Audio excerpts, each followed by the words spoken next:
크리스마스 이브에 프리츠와 메리는 선물 포장을 풀기를 고대하고 있었습니다. 갑자기 문을 두드리는 소리가 났다. 그의 손에 많은 선물을 들고 있는 것은 그들의 삼촌이었다. 아이들은 그를 만나 매우 기뻤습니다. 그런 다음 그들은 선물 포장을 풀기 시작했습니다. 메리는 멋진 인형, 장난감 접시, 아름다운 실크 드레스를 받았습니다. 프리츠는 또한 그가 원하는 것을 얻었습니다. 웅장한 말과 쥐의 왕 메리는 나무 아래에 군인이 있음을 알아차렸습니다. 딱딱한 견과류를 깔끔하게 부수도록 설계된 호두까기 인형이었습니다. 그 소녀는 그것을 정말 좋아했습니다. 그러나 프리츠는 그것이 그의 선물이라고 말했고 그의 여동생에게서 그것을 가져가려고 했습니다. 아이들은 호두까기 인형을 뻗어 팔을 찢었습니다. 깨진 장난감은 소년에게 불필요하게 되었습니다. 메리는 매우 화가 나서 눈물을 흘렸습니다. 하지만 삼촌은 병사를 고칠 수 있었습니다. 소녀는 기뻐서 부드럽게 안아주었습니다. 하루가 너무 바빠서 곧 지쳐서 나무 아래에서 잠이 들었습니다. 잠자는 동안 메리는 이상한 소리를 들었습니다. 마우스 소란과 같았습니다. 소녀는 눈을 떴다. 집 안에 있는 물건들은 그보다 훨씬 더 커 보였습니다. 그리고 그녀가 잠들었던 나무는 절대적으로 거대해졌습니다. 메리는 증가한 것은 물체가 아니라 감소했다는 것을 깨달았습니다. 갑자기 그의 군대와 함께 마우스 왕이 놀란 소녀의 눈앞에 나타났습니다. 메리는 무서워서 도망치고 싶었습니다. 그러나 거대한 쥐가 그녀를 막았습니다. 그리고 기적이 일어났습니다. 호두까기 인형은 발로 뛰어올라 소녀를 붙잡았습니다. 그들은 즉시 나무를 책장으로 올라갔고 그 나무를 따라 프리츠의 장난감에 도착했습니다. 주석 병사들의 전체 컬렉션이 있었습니다. 호두까기 인형이 도움을 요청했습니다. 군인들은 즉시 발로 뛰어올라 그를 따라갔다. 호두까기 인형이 군대를 지휘하고 병사들은 쥐 왕의 군대와 싸우기 시작했습니다. 장난감과 생쥐의 싸움은 치열했습니다. 그러나 불행히도 쥐가 너무 많아 호두까기 인형의 군대가 패배하기 시작했습니다. 메리는 이것을 보고 그녀의 은신처에서 달아났습니다. 그녀는 마우스 킹에게 신발을 던지고 그의 머리를 바로 쳤고 그는 의식을 잃고 바닥에 쓰러졌습니다. 나머지 쥐들은 전투가 실패했음을 깨닫고 사방으로 달아났습니다. 메리는 호두까기 인형에게 달려갔지만 생쥐왕이 심하게 다쳐 의식을 잃고 누워 있었습니다. 소녀는 자신이 죽었다고 생각하고 몹시 울기 시작했습니다.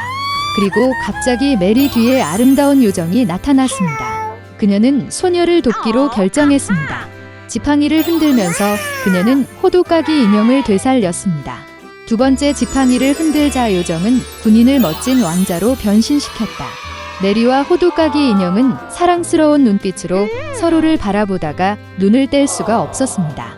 세 번째로 지팡이를 흔들면서 요정은 사랑에 빠진 부부를 과자 왕국으로 데려갔습니다.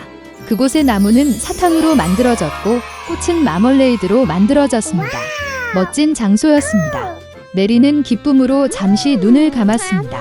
그리고 갑자기 그녀의 이름을 부르는 어머니의 목소리가 들렸습니다. 소녀는 눈을 뜨고 혼란스러워하는 어머니를 보았다.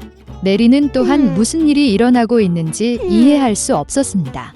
소녀는 자신의 멋진 여행에 대해 이야기했지만 어머니는 달콤하게 미소를 지었습니다. 그런 다음 메리는 탈에 있는 백납 호두까기 인형을 보았습니다. 그리고 그녀는 밤새도록 나무 아래에서 잤다는 것을 깨달았습니다. 그리고 그녀에게 일어난 모든 일은 생생한 꿈이었습니다. 몇 년 후 대부의 조카가 메리와 프리츠를 방문했습니다.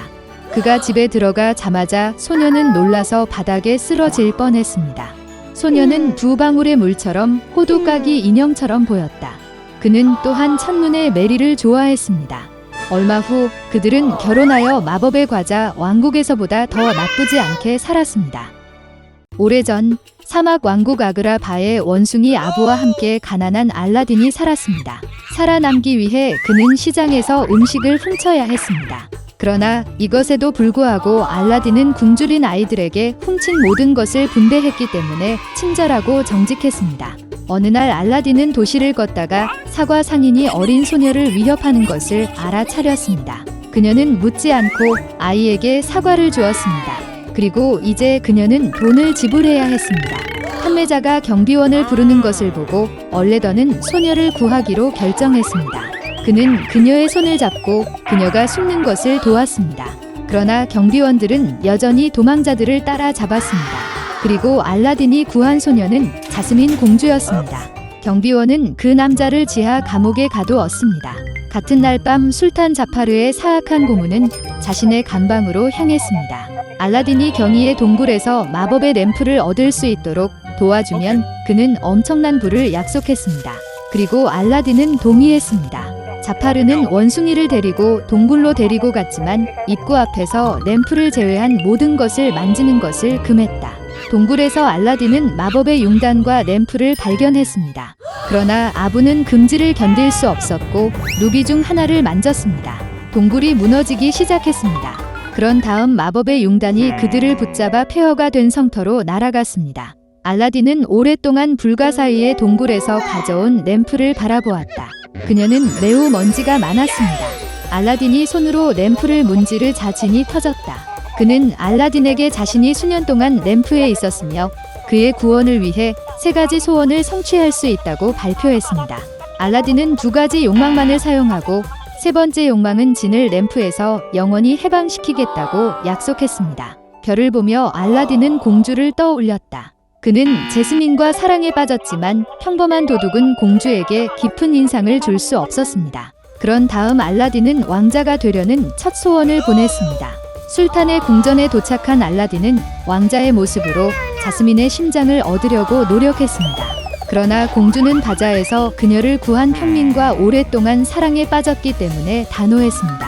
한편 저퍼는 궁전에서 거짓 왕자를 발견했습니다. 사악한 고문이 그 남자를 속여 탑에 넣고 위협과 함께 마법 램프의 위치를 캐기 시작했습니다. 아무 대답도 받지 못한 자파르는 그를 높은 탑에서 바다로 밀어냈다. 갑자기 아부가 양탄자 위에 램프를 들고 날아왔고 알라딘은 그것을 문지르는데 성공했습니다. 그러자 진이 나타나서 구해주어 2번째 소원을 사용했다. 궁전으로 돌아온 알라딘은 술탄에게 저퍼가 왕국을 배신하려는 사악한 마법사라고 말했습니다. 술탄은 그의 고문을 체포했지만 밤에 숨어있는 마법사는 던전에서 나왔습니다. 그는 알라딘의 숙소로 가서 램프를 훔쳐진의 새로운 소유자가 되었습니다. 저퍼는 술탄이 되려는 첫 번째 소망을 보냈습니다. 그리고 2번째 소망으로 그는 세계에서 가장 강력한 마법사의 힘을 요청했습니다. 그를 받은 저퍼는 원숭이와 함께 그 남자를 얼음 황무지로 마법처럼 옮겼습니다. 그리고 그는 제스민 공주에게 그와 결혼하도록 강요하기로 결정했습니다. 결혼식이 진행되는 동안 마법 융단은 알라딘과 아부가 어디에 있는지 알아내고 성으로 돌려보냈습니다. 저퍼를 본 얼레더는 그를 진 다음으로 2번째 권력이라고 부르며 그를 괴롭히기 시작했습니다.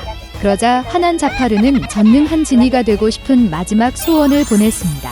지니가 된 저퍼는 갑자기 램프의 노예가 되었습니다. 약해진 그는 알라딘의 복수를 약속했습니다. 그러나 그가 저주를 끝내기 전에 램프가 그를 안으로 끌어들였습니다. 진은 자파르의 등불을 불가사의의 동굴로 옮기고 왕국의 질서를 회복했습니다. 알라딘은 약속을 지키기로 결심했고 램프에서 진을 영원히 해방시키려는 3번째 소원을 보냈습니다. 그리고 알라딘과 자스민이 사랑에 빠진 것을 본 술탄은 결혼을 허용했습니다. 그리고 그들은 그 후로 행복하게 살았고 아그라바 왕국은 수년에 걸쳐 번영했습니다.